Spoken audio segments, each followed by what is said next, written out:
প্রতি বছর বর্ষা বাড়তেই ডেঙ্গি মশার প্রাদুর্ভাব লক্ষ্য করা যায় কলকাতা সহ পার্শ্ববর্তী এলাকাগুলিতে। তবে নিকাশি ব্যবস্থা ভালো না থাকায় ডেঙ্গির প্রাদুর্ভাব সবথেকে বেশি লক্ষ্য করা যায় কলকাতায়। প্রতি বছর ডেঙ্গিতে আক্রান্ত হয়ে মারা যান বহু মানুষ। চলতি বছর তাই ডেঙ্গিকে আটকানোর জন্য অভিনব পদক্ষেপ নিল কলকাতা পৌরসভা।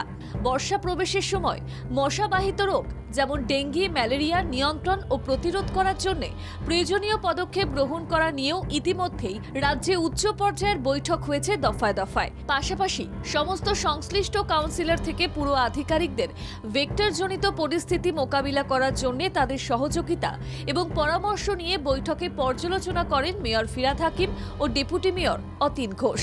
তাদের দাবি, শহরের প্রত্যেকটি ওয়ার্ড এবং বড় থেকে পর্যবেক্ষণ রিপোর্ট আসছে নিয়মিত।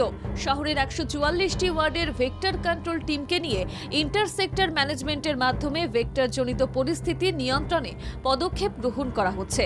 এছাড়া 2023 সালকে সামনে রেখেই তাদের ভেক্টর কন্ট্রোল অভিযান চলছে। পাশাপাশি 2024কে মাথায় রেখেও কাজ চলছে। গতবারের তুলনায় ম্যালেরিয়ায় প্রায় 67% কম এবং ডেঙ্গি আক্রান্তের সংখ্যা বিগত বছরের তুলনায় প্রায় সমান রয়েছে। এছাড়াও আবর্জনাময় পরিস্থিতি তৈরি করে রাখলে 496 এবং 496 নোটিশ করা হচ্ছে। অনেক ক্ষেত্রে দোষী ব্যক্তিদের বিরুদ্ধে কেস করে মিউনিসিপ্যাল কোর্টে মামলা দায়ের করা হচ্ছে। মেয়র ফিরহাদ হাকিম আরও জানিয়েছেন, ডেঙ্গি প্রতিরোধে বছরের শুরু থেকেই সাধারণ মানুষকে সচেতন করার প্রয়াস চলছে। বিভিন্ন থানায় বাজেয়াপ্ত গাড়িগুলিকে ক্রাশ সাইটে নিয়ে গিয়ে নষ্ট করতে বলা হয়েছে কলকাতা পুলিশকে। এছাড়াও বন্ধ কলকারখানা ও কেন্দ্রীয় সরকারি অফিস চত্বর সাফ সুতরা রাখতে শিল্প দপ্তরকে বলা হয়েছে বলেও মেয়র জানিয়েছেন।